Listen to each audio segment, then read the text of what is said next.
Joining us with all those details, but shifting focus to India's bullion industry then, and that industry clearly is facing a lot of problems, and that is because the Rajpatra or the DGFT authorization has not been renewed beyond the 31st of March, which means import of raw material for gold have been restricted. What is leading to that, and what could the outcome and the repercussions be across the entire ecosystem? To understand that, we are now joined by Mr. Nitin Kedia, National General Secretary at AIJGF, or All India Jewellers and Goldsmith Federation, now joining us.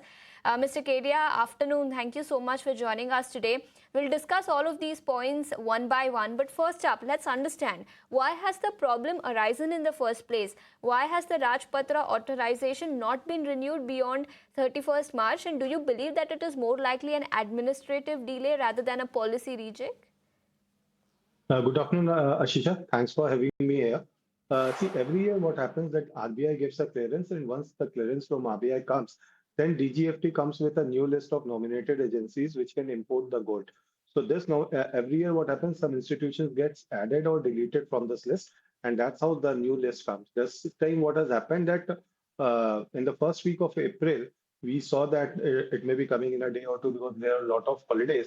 But as it today, it's now 10th April, and we have only 9 days left for Akshaya Tritiya and facing a lot of shortage of the gold. So that's why it awakened the whole industry. And yesterday we wrote a letter to the Commerce Ministry, and today our talks are on with the DGFT. And we are expecting that shortly we'll be having this kind of list coming from the DGFT today or maybe on Monday. Ashisha. All right. So what has been the impact so far? If we were to assume that the notification is not extended for another, say, 10 or 15 days, what could the repercussions be across the entire ecosystem? There can be two repercussions. One will be for the domestic industry, and the another will be for the export.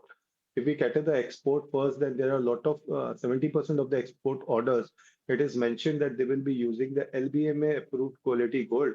And LBMA approved quality gold only comes through the import, or it has been produced by the MMTC PAM. So right now, if the import doesn't happen, then definitely it's going to impact the exports in the May month and June month because the raw materials are not there. Domestic, if we talk about, there are a lot of lightweight jewelry orders coming to the jeweler these days, and when they're going to Kariga, then they don't have a metal to give him because of the supply. And the premium, which used to be $1 or $2 from the banker, it has now increased to the $10 mark. So it's on the one way, it has just increased the cost. Second, the suppliers, those who have already supplied or those who have given the supplies to India, now they are charging the damages to the importer because we are not able to pick the gold from the banks or nominated agency. So it's impacting from the order side also and from the supplier side also. Ashisha. So supply is a problem, and being able to meet the demand in the global market will also be a problem as a result of this. But Mr. Kedia, now that you have already written an application to the government to get and consider this problem, how soon realistically do you think the government will take cognizance of this and perhaps come out and extend the notification beyond 31st March?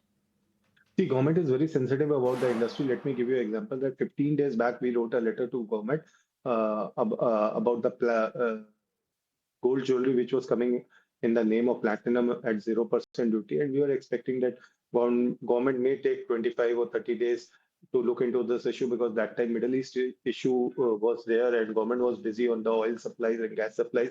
But then there also we saw that within 3 or 4 days, the circular was in the place.